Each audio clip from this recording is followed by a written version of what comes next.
Rabat apporte les dernières retouches à l'organisation du 4e congrès des cités gouvernements locaux unis, qui ouvrira ses portes d'ailleurs demain.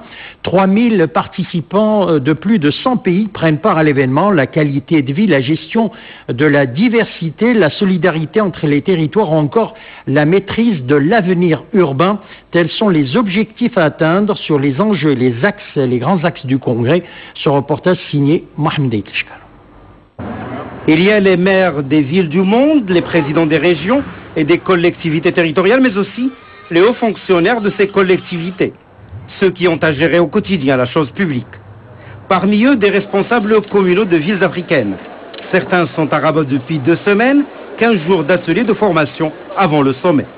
C'est pour moi une occasion d'être à un tel grand rendez-vous pour recevoir des enseignements que je n'avais pas eu auparavant. On est venu depuis la semaine passée. On a reçu une formation par rapport à tout ce qui allait s'est passé dans les 2 semaines. J'ai participé à un séminaire, c'est de la transparence et de la gestion budgétaire. C'était un séminaire d'échange entre des directeurs de coopération et des directeurs financiers des villes africaines. L'Afrique donc très présente dans ce sommet mondial. Le Maroc abritant le siège de l'Organisation africaine des cités et gouvernements locaux unis, la CGUA. Cet événement est à la fois la reconnaissance de ce que l'Afrique fait comme progrès en matière de décentralisation, et aussi le témoignage de ce que fait le Maroc, en particulier dans ce domaine-là.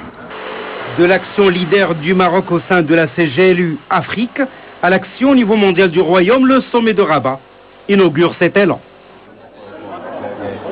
Alors l'un des objectifs de CGLU, c'est de faire évoluer la façon de gérer la chose publique au niveau des communes, notamment dans des pays du tiers-monde, tels l'Afrique. Aujourd'hui, le Maroc, c'est cette tête de pont entre CGLU Afrique et CGLU Monde.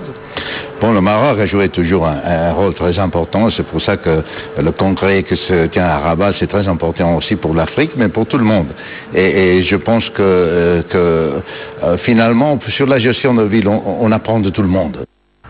C'est le 2e sommet mondial du genre, le premier en Afrique avec des thématiques de grande actualité, les villes intelligentes par exemple, ou encore la place de la culture dans les sociétés de demain, la gouvernance des villes, mais aussi la gestion financière des services publics.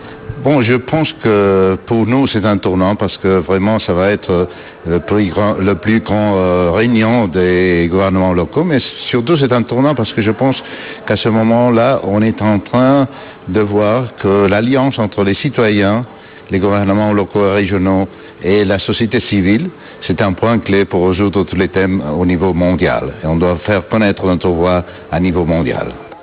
D'importantes personnalités et décideurs de villes et régions d'une centaine de pays de par le monde participent au sommet mondial de Rabat.